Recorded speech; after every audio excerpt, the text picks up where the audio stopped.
1. Religious growth. While religion produces growth of meanings and enhancement of values, evil always results when purely personal evaluations are elevated to the levels of absolutes. A child evaluates experience in accordance with the content of pleasure.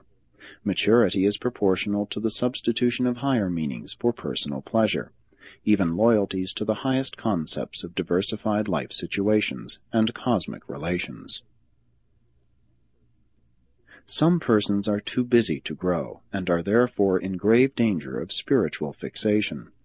Provision must be made for growth of meanings at differing ages, in successive cultures, and in the passing stages of advancing civilization. The chief inhibitors of growth are prejudice and ignorance. Give each developing child a chance to grow his own religious experience. Do not force a ready-made adult experience upon him.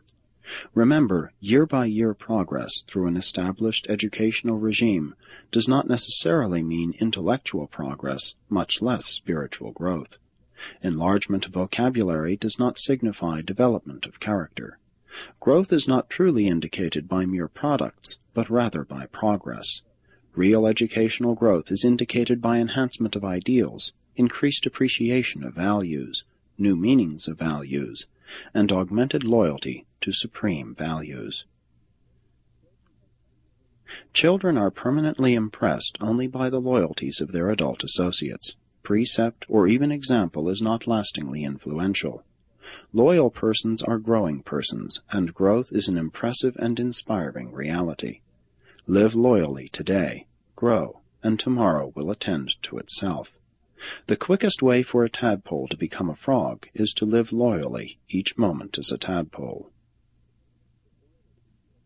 The soil essential for religious growth presupposes a progressive life of self-realization, the coordination of natural propensities, the exercise of curiosity, and the enjoyment of reasonable adventure, the experiencing of feelings of satisfaction, the functioning of the fear stimulus of attention and awareness, the wonder lure, and a normal consciousness of smallness, humility. Growth is also predicated on the discovery of selfhood, accompanied by self-criticism, conscience, for conscience is really the criticism of oneself by one's own value habits, personal ideals.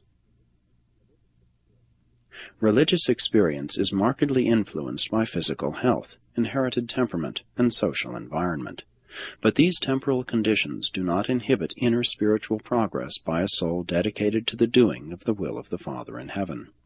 There are present in all normal mortals certain innate drives toward growth and self-realization which function if they are not specifically inhibited.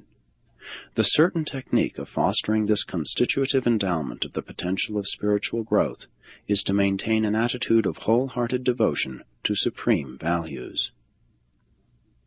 Religion cannot be bestowed, received, loaned, learned, or lost. It is a personal experience which grows proportionally to the growing quest for final values. Cosmic growth thus attends on the accumulation of meanings and the ever-expanding elevation of values. But nobility itself is always an unconscious growth. Religious habits of thinking and acting are contributory to the economy of spiritual growth.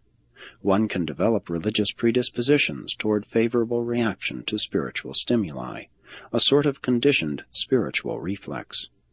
Habits which favor religious growth embrace cultivated sensitivity to divine values, recognition of religious living in others, reflective meditation on cosmic meanings, worshipful problem-solving, sharing one's spiritual life with one's fellows, avoidance of selfishness, refusal to presume on divine mercy, living as in the presence of God.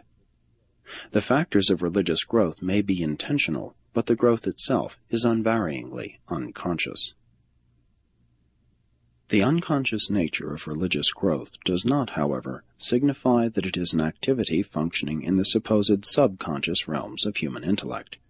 Rather does it signify creative activities in the superconscious levels of mortal mind. The experience of the realization of the reality of unconscious religious growth is the one positive proof of the functional existence of the superconsciousness.